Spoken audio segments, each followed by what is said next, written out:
Oh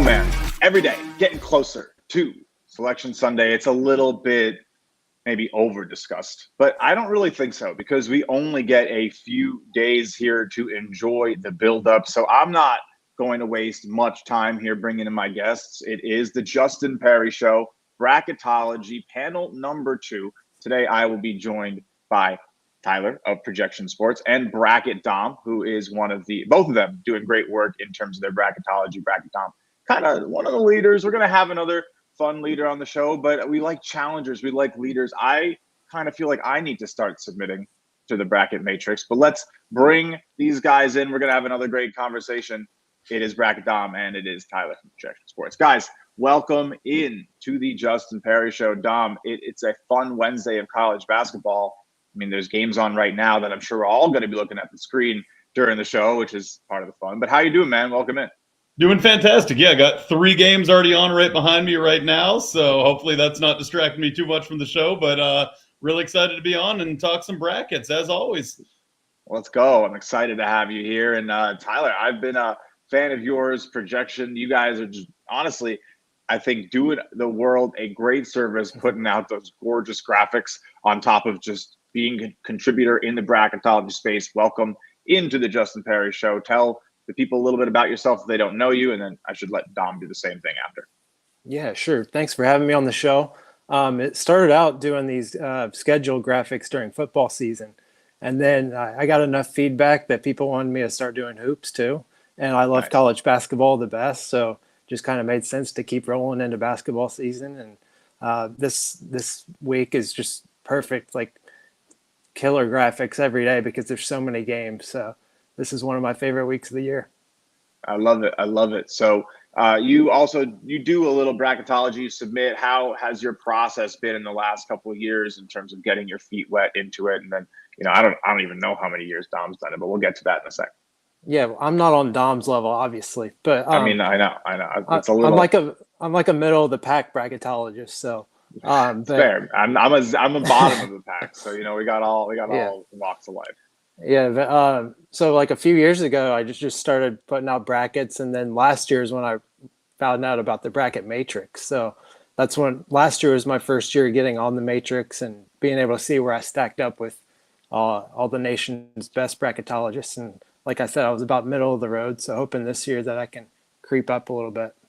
I think middle of the road is more than acceptable. Dom, you can tell us a little bit about maybe the top of the mountain. How long have you been doing this? Tell people a little bit about you if they've never heard of you before, because part of the fun here on the show, of course, is bringing together plenty of different voices who, I like to think not everyone's heard of people. There's always fun examples of even my friends who are, super deep in college basketball, still seeing new creators, new people out there. And that's part of what I'm aiming for. So assume maybe someone's never heard of you. I don't know. Talk to the people. Yeah, absolutely. If you haven't heard of me, Bracket Dom, as you aforementioned, currently the #1 ranked bracketologist, hoping to keep that. Like you said, there's always great new competition coming in every year. At Projection, the first year I did it, I think I started middle of the pack, and now I got up there. So I'm sure you're going to as well. With the wealth of basketball knowledge you have, doing this a couple years just takes the practice of doing it, and then you start figuring everything out. And I just want to say some appreciation to all the graphics you put out each day as well. I use those daily to keep track of all the games that are on. When there's, you almost want to say too many, but there's never too many in college basketball. I'll always take more. I've been doing this for probably about, officially for 5 to 6 years now, to where I've been actually pushing out my brackets with the website on the bracket matrix. But man, even before that, even when I was back in high school, I was making my own bracketology, seeing if I could do better than Joe Lenardi. And then when it came out, if I love it. celebrate a little. So yeah, been into this for a long time. So it's exciting to officially be doing it now. We just got a fun result sitting here recording, seeing Fresno State beat Wyoming. Wow. So some fun results have been coming in. So I appreciate you guys giving us a little bit of the background. And these results that you've seen to start Champ Week, we're building up. We got like 4 days right now from recording to when we're going to see that bracket drop approximately. I'll come to you first, Tyler. What have you been kind of taking away with some of the teams? Have there been any, like, I don't know, big observations that you've been able to make in terms of how you're projecting some of the field or anything that you've taken away recently? I think today and tomorrow we're going to answer a lot of questions just with these bubble teams starting to match up and play. But really earlier in the week, just seeing teams like Sanford and James Madison, teams that I think can win at least a game in the tournament. Just interested to see who they're matched up with on Sunday. And yeah, really looking forward to these bubble games we got coming up. Like hopefully Wake can hang on and play Pitt tomorrow. I'm really interested in that one. And then Seton Hall St. John's is going to be huge. So yeah, really looking forward to those. That bubble, man, it's fun. And we'll talk a little bit about honestly some of the teams that need to win in just a sec. But Dom, anything that's kind of maybe standing out to you or anything you're kind of getting ready for as you start to watch the early action in the power conferences are starting today, and then of course we've seen plenty of mid-major action. Yeah, for sure. I mean, like you alluded to, I think these early days of the conference round tournaments really just are huge for those bubble teams that maybe are right there in or out, to where these final games could really make the difference of if you're going to make it, if you're going to not. I mean, you alluded to Wake Forest saying hopefully they could hold on and play Pitt. I'm kind of hoping they don't, because if they win the next couple games, that's going to be a really hard one to make a decision on. If they lose, they're easily out. So go Notre Dame. I mean, with that, all right, Dom, do you have a team that maybe you feel in terms of your bracket where you're standing with the conference tournaments kind of being that last effort for a few teams? Who do you have like lined up needing to get a few wins right now? Maybe specific to yours or just the general consensus. What are you feeling? For sure. I mean, there's some teams that they might need even a bigger win, but if they lose right out of the gate in their conference tournaments, I think it's lights out for them. I mean, we have New Mexico playing. They're going to need to get past Air Force and probably beat Boise. If they lose to Air Force today, that's it. You can not even worry about them. I mean, similar with Texas A&M. Playing Ole Miss. Maybe Texas A&M even needs to beat Kentucky, but if they lose to Ole Miss, you can kind of completely write them off. Villanova in the same boat against DePaul. Well, yeah. I mean, I don't even think that's realistic, so I shouldn't even. Why am I even bringing it up? But if they do lose to DePaul, obviously they're out, but probably need to beat Marquette, especially with them being out and Kolek coming up. And then some other ones like maybe on the fringes of the bubble as well. You have Iowa playing Ohio State. I don't think the winner of that just gets in from winning that game alone, but that really is a true bubble elimination game, and the winner maybe needs to advance again, or probably needs to advance again. I love it. Tyler, anything you're sort of seeing? A couple examples there. There's a few more, right? I mean, a couple people maybe even thinking how St. John's does, or maybe they could just end up being an unlucky victim in terms of some bid steals. Anyone you're really watching in terms of either that, like, an unlucky team, maybe a bid steal team you're excited about? There's a lot going on. Right. Yeah, I think that Seton Hall, St. John's, I think Seton Hall right now is a little bit above St. John's. So John's really needs to win that game tomorrow. If they lose, I just don't see them making it. There's just too many teams ahead of them. If they take another loss, I think. The team got to bring out the white suit, Patino. Yeah, like we need it. New York needs it. I don't know where you guys are based out of, but I am in New York, so hoping we can get them in the dance. It is a big couple of days here for St. John's fans. I want to see them and New Mexico make it and play head to head the Battle of Patino. Oh man, yeah, that'd be awesome. Yeah. Anyway, you were saying. Yeah, I think Seton Hall can probably absorb a loss and still maybe get in, but St. John's on the other end, they have to win. The other team that I'm really looking at is Mississippi State. Like most people have them in. I'm like one of the very few that I've got them as my first team out. Like I think they have to win that LSU game. I think they play tomorrow.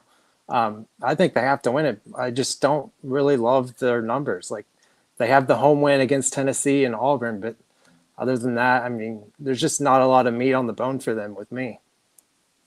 Dom, what do you make of that? Do you see them do they need that win? What's it look like if they drop that first round game to you? Yeah, no, absolutely. I mean, I have them where it looks a little safer in right now, but I think if they were to lose to LSU, that would very likely drop them all the way out. That's just a loss that they cannot afford to have. So maybe if they win that one, we might have a disagreement. Maybe I'll have them as a 10, you'll have them as an 11. But Yeah. I think we're probably both in agreement to where if they lose that game to LSU, unless they get every single other bubble team losing, they're almost certainly out. That's a must-win game. I love it. I think, this adds so much excitement that I think maybe some fans who don't pay attention to the bracketology space maybe don't know that weight to, and even some of the traditional media sometimes don't have everything lined up for the casual fan to be tuned into a game where essentially they do need to advance or else. I mean, NIT isn't exactly the most fabulous invitation these days, and you don't even get the auto invitation now if you win. So I don't know. I have mixed feelings. We're not going to talk about it too much. The NIT. We got plenty of other things to worry about. Maybe we can do a CBI bracketology episode one week. Yes. But look, I think it sort of segues into it. We do have the bubble as our next topic, but the bubble's a little subjective, so I'm going to sort of mix it up with sort of the process of the bubble in terms of how you guys actually evaluate teams, construct your rankings, who's in, who's out, who's on the bubble, who needs this. Dom, I'll come to you first for it.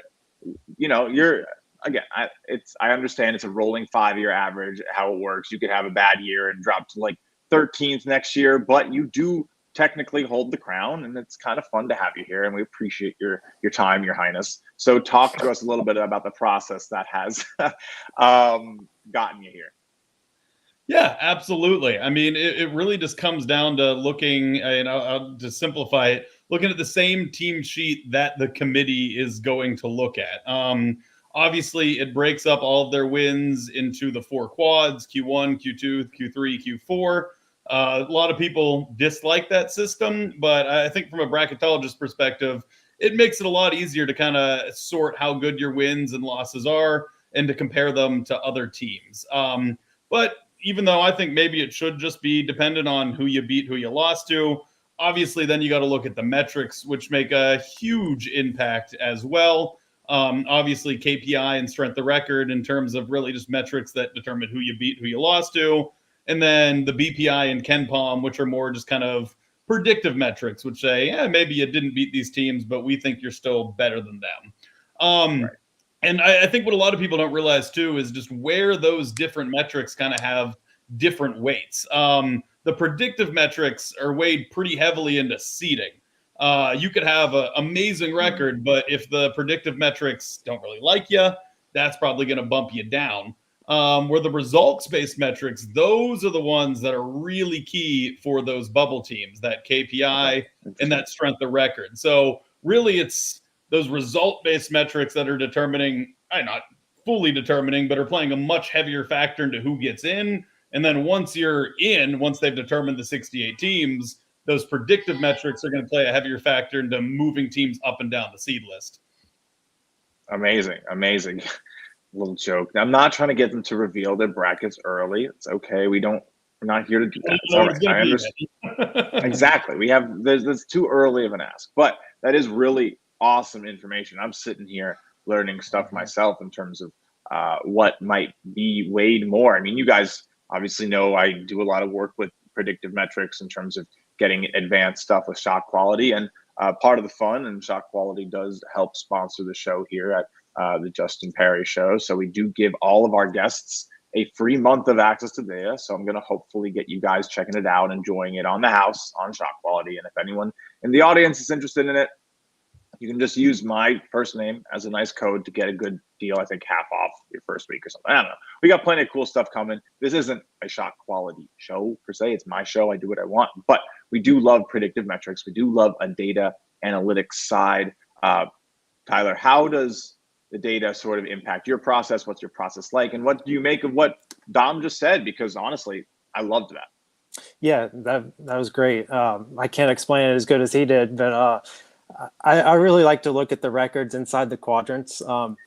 Like for me, it's hard to compare a team like Indiana State, who doesn't play many games inside quad 1 and 2, and then a team like Villanova, who's played most of their schedule in 1 and 2. Like comparing a team that went 5-12 to a team that went like 3-4. Like sometimes that's kind of hard. That's where you have to kind of look more into the metrics, like Dom's saying. So that's where I kind of have a hard time comparing teams. And a lot of times it'll come down to, who did they have as many bad losses? Sometimes a tiebreaker for me when deciding teams.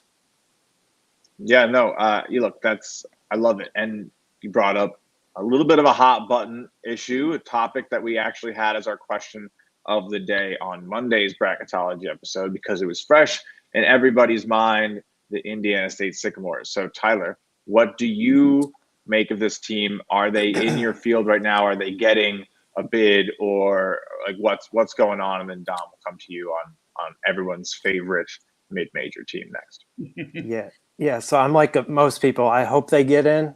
I have them currently as my last team in. I don't feel good that they're going to stay there. I just think, I've got Richmond and South Florida in my bracket right now. If both of those teams don't win, like those are two more spots, so which would open up, which would help Indiana State. But if those teams lost, I'm sorry.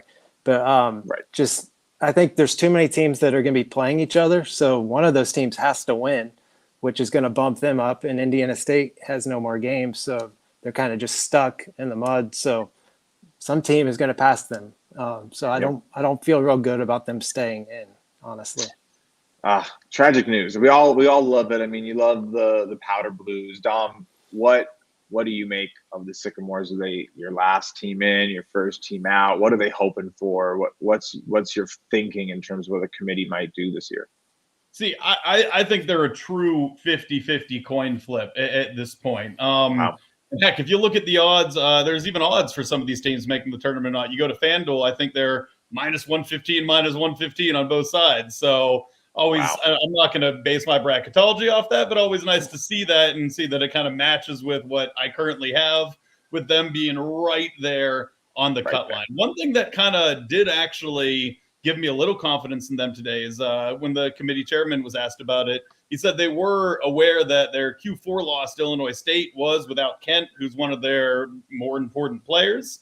And that's one thing that is really hard to project as a bracketologist, how they're going to factor in those injuries, because they've been very inconsistent with that throughout the years. I mean, Mississippi State, who we talked about earlier, they have a Q4 loss. It was without Tolu. Are they going to give them a pass for that or not? I mean, again, we don't know, but good sign if they're saying they're going to do it for Indiana State. Maybe they'll do it for them.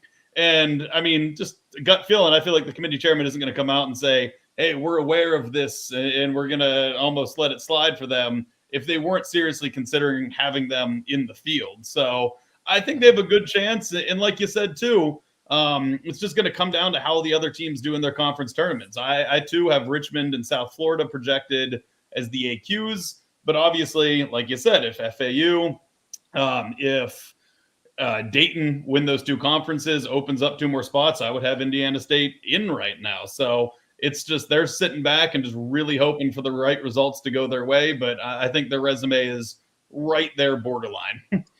Sitting there with the popcorn in their lap, maybe clutching it a little tighter than we get to, just like, enjoying the ride. But I mean, I don't know. You mentioned some betting. We do a little bit of that around here. It's not always the main focus. We like to keep it, a little blend of analytics. But we've talked plenty of futures, and we'll get to some dark horse selections in case people are interested in teams you guys are excited about and all that. Of course, it's always fun to hear different perspectives. And everyone's responsible for their own endeavors around here, and we like it like that. Now, there's another interesting, I guess, I'm jumping around here too much.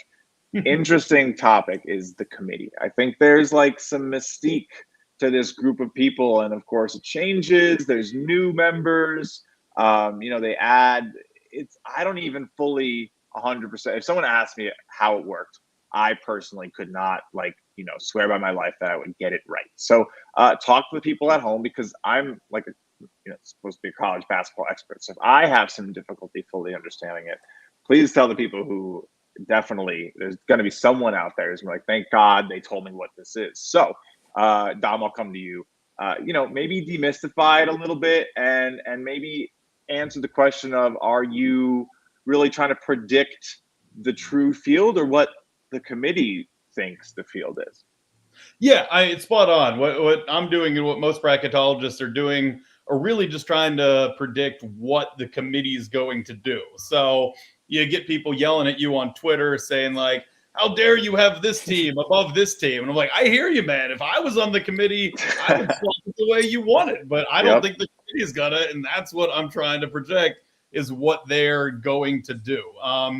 And yeah, the committee, what's interesting is they're already starting to meet early this week. So it is always interesting with how they're going to factor in these conference tournament games, because it's early on where they start determining like, all right, what teams are we going to have in the field? What teams are we going to not? And then it's really almost just kind of making adjustments as these conference tournament games go on, as opposed to fully rescrubbing the entire list, which maybe personally I think it should be. But it's just tough when they've already started to formulate all these opinions together about teams, and then they get one more big win, but it's like, does that really make a huge difference based on what we already thought? And a couple years ago, A&M made a run to the final of the SEC tournament, and most people had them in. That's part what helped me be where I'm at right now. It's like the committee was already going to say that they were out. They're not going to change it just because this run is amazing as it is, and lo and behold, they were left out of the field. So yeah, it is interesting that they meet as early as they do. Personally, in my opinion, I would say finish the conference tournaments by Friday. Let them have all Saturday to make all their decisions. But yeah, they're making those decisions, voting on teams as the games are going on. So it's the conference tournament results can always be some of the toughest things to decide. Yeah, no, I think it is difficult for everyone, and it leads, I guess, to the fun, the suspense. But they just won. They just cut down the nets of the SEC. Why wouldn't they? Man.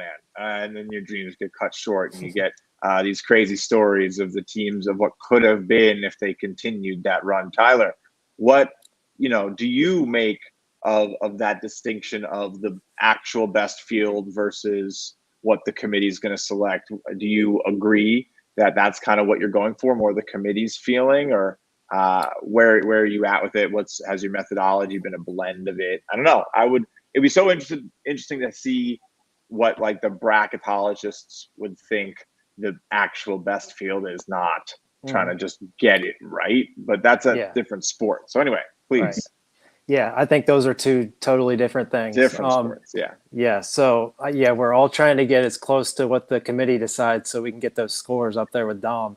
But I would just say on the committee, like teams like Iowa and Ohio State playing in the Big Ten, that their tournament doesn't wrap up until late Saturday and into Sunday. Like, do those teams have to win the tournament to get in? Like, I'm thinking they probably do. Just they're kind of like a Texas A&M situation of a few years ago. So, it's just interesting. Like certain committees value conference tournament results more than others. And like Dom said, they're already meeting, getting their brackets put together. So I really have suspicion that these games this week don't matter as much, and unless it's terms of like bubble teams squaring off against each other. I think that's where it really comes into play. Interesting. Okay. I like that. I think that is something to watch for. Of course, plenty of people out there helping us identify true bubble teams, and there will be plenty of fun scenarios here in the next couple of days for sure. So we can talk a little bit, maybe more. I know it's, the net hasn't been around for too many years. Metrics, like we said, are more of maybe a seeding tool than necessarily a determining tool. But I'll come to you for this one a little bit, Dom, because you've been in the streets a bit. We had some guests who have been doing it for a while on a Monday. We were talking about making brackets since the 1990s. That's when I was born.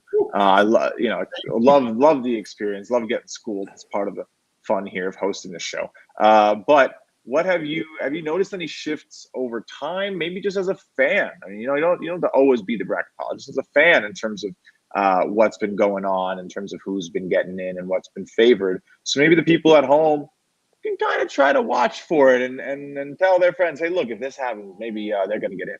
I don't know. I'm not trying to make you make any big claims, but any changes over time that you've noticed that people can try to maybe look for. I just think the committee has become a little bit more consistent. I mean, if you just look at not just me, but all bracketologists on average over the last 10 years, I mean, all of our projections have become just on average a lot higher scoring than they were when this first started. True. And I think that just is because of just how much more transparent they are with what's on the team sheet, what they use on it, how many more data points we have with 4 different metrics on there, splitting up into the quadrants.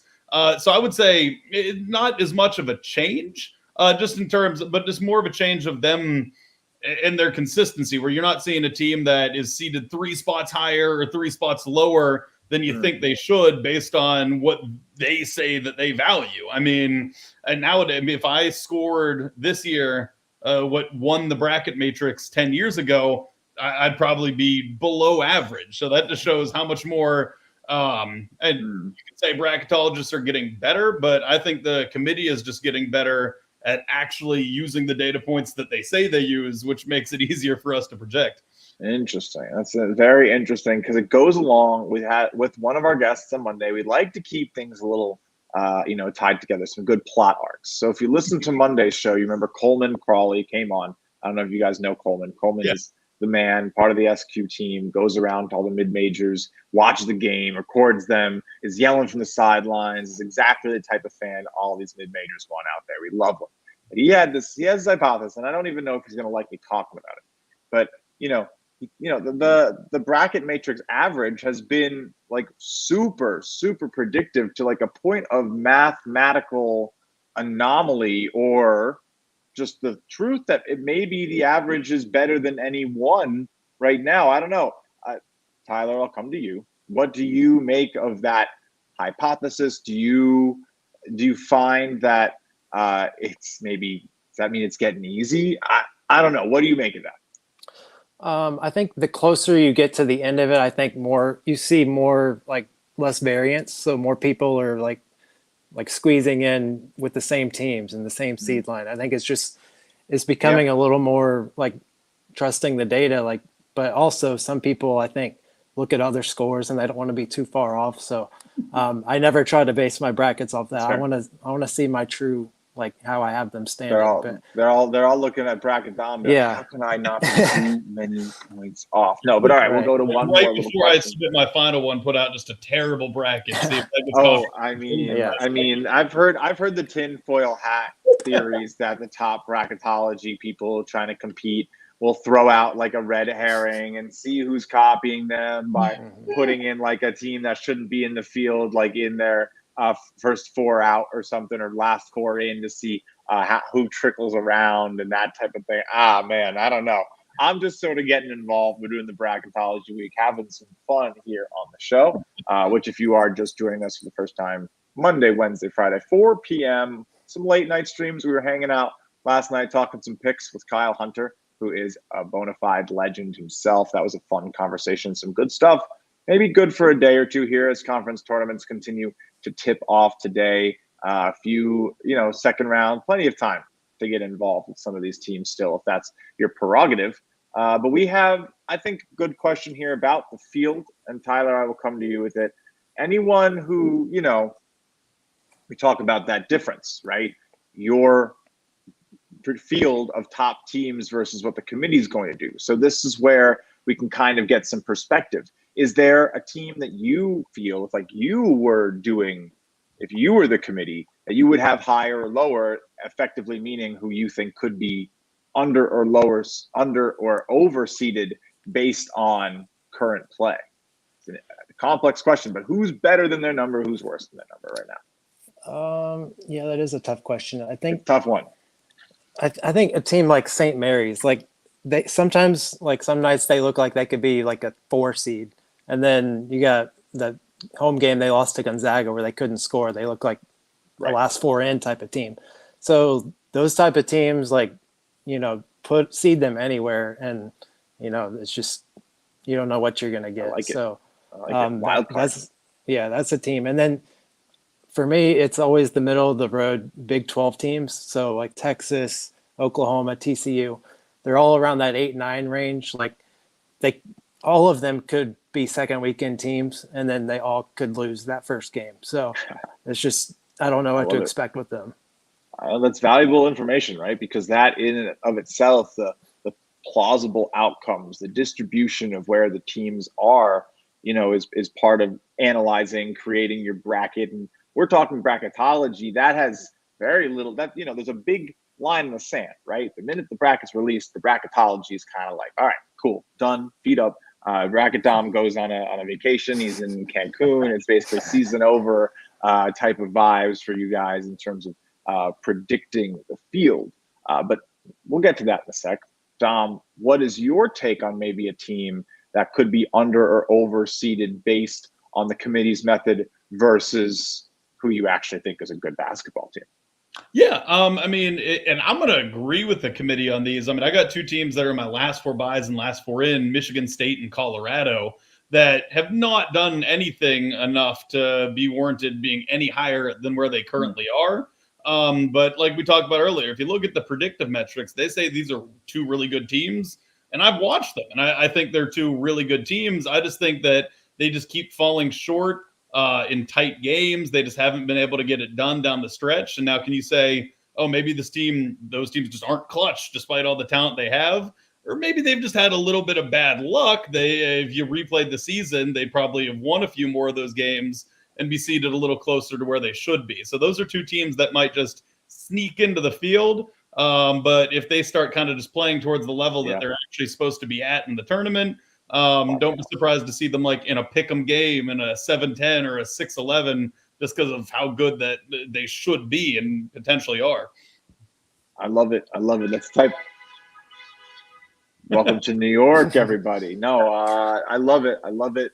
Thank you for all the insights so far. We're going to just finish up a little bit with, fan favorite, the dark horses, the mid-majors, no power conferences. St. Mary's is okay. You're okay, Tyler. It's all right.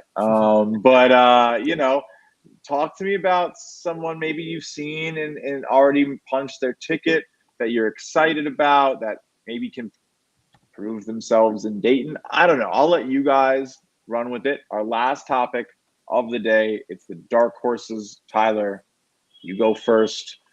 Who should we be paying attention to? Who's going to surprise someone? Yeah, well, you have your obvious one, James Madison. I think that's going to be, most people are going to be taking that I think they're going to be a 12 seed. That'll be the prime candidate for the 12-5 upset. Going even further than that, I look at a team like Charleston, who won last night.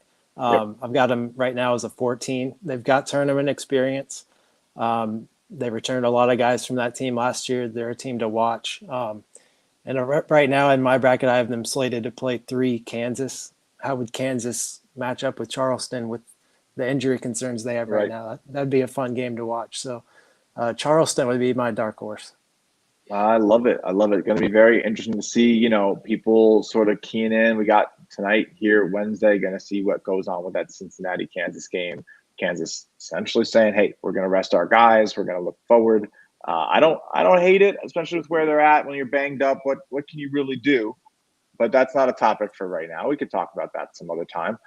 Bracket Dom, talk to me a little bit about your dark horses. If there's a mid-major team that you're excited about, or I don't know, maybe the team that comes out of the Metro Atlantic is going to go on a crazy but talk to me. Who are you watching out for? Who are you excited to see play come your time in Cancun when the bracket's out? Indeed. What I particularly like is what Will Wade's doing over there with McNeese. That's a team that I think could be very underseeded just because they haven't played that top competition to prove that they deserve to be better. But I think if they did play some top competition, they might have beaten some of those teams. They do have wins at VCU, at UAB, at Michigan, who again aren't great wins, but those are teams that they've given some other really good teams some fits at home, and they went in there and got those wins no problem.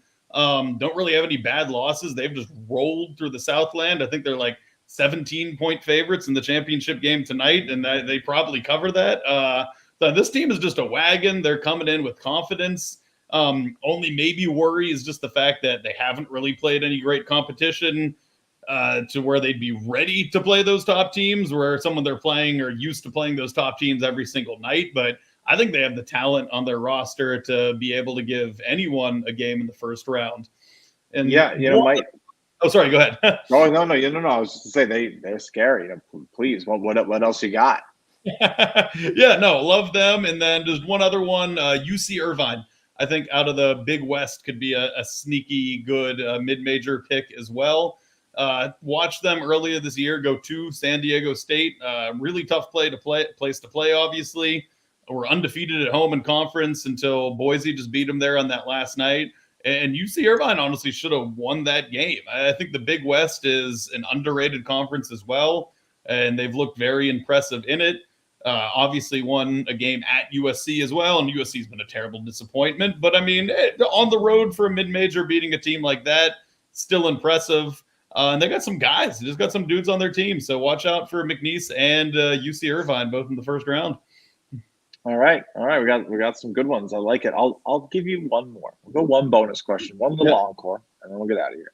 Tyler, the Mountain West continues to be an enigma where all these teams get bids. Everyone's super excited about everyone, and then we get through the first weekend, and it seems year after year that at best it's just San Diego State. So, what do we make of?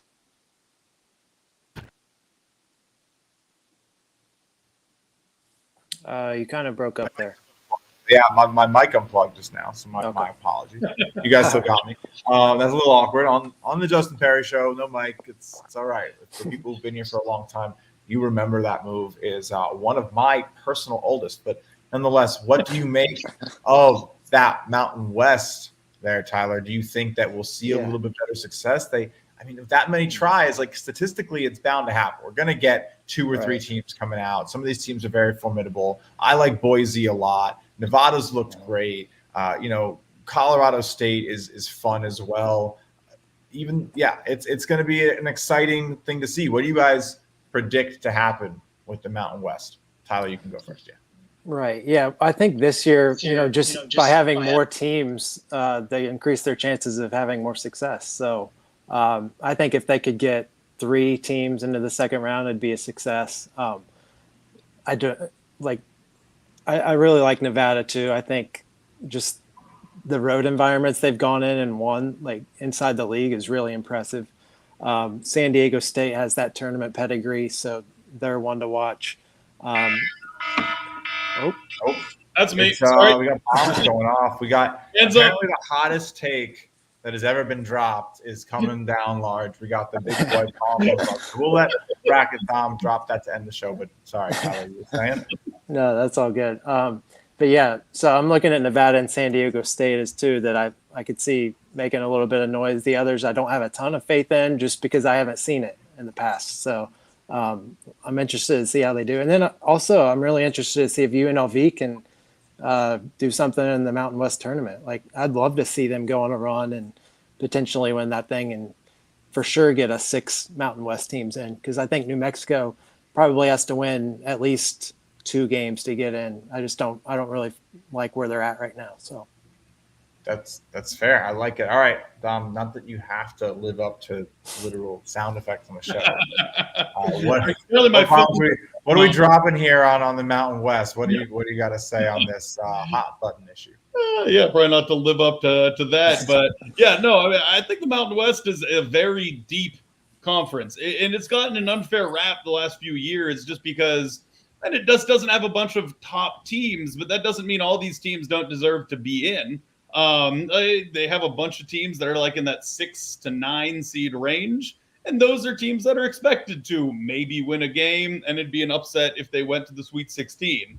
So if we're looking at the Sweet 16 and none of them are there, I don't think that's going to mean, the Mountain West didn't deserve all those bids. I mean, It just so happens that they had a bunch of really good middle of the pack teams and just none of the ones up top. I think it would be disappointing if they all went down in the first round this year. I mean, I would say if they get 6 in, I would hope at least half of them win that first round game. But if all of them are out by the Sweet 16, that doesn't mean they didn't deserve all those bids. None of them were top 4 seeds, and none of them should have been. So, look, that's the way cookie crumbles. It's tough to break into the true championship discussion as you get into that second weekend. As you get we're in Phoenix this year, it's going to be a very fun season. The show will be here with you every single Monday, Wednesday, Friday, bringing in some great voices like these guys. So before we get out of here, we always let our guests, of course, let you guys at home know where you can continue to keep up with them. You like their stuff. You like the way they approach the game. Why wouldn't you? Give them a follow. Give them some support. Everybody's out here, just doing their own thing, bringing their own voice. And that's what we love to support here at the Justin Perri Show. So, Dom, where can people keep up with you as you sort of get into the crunch time the last few days here? And, of course, thank you for making time for us on the show during it.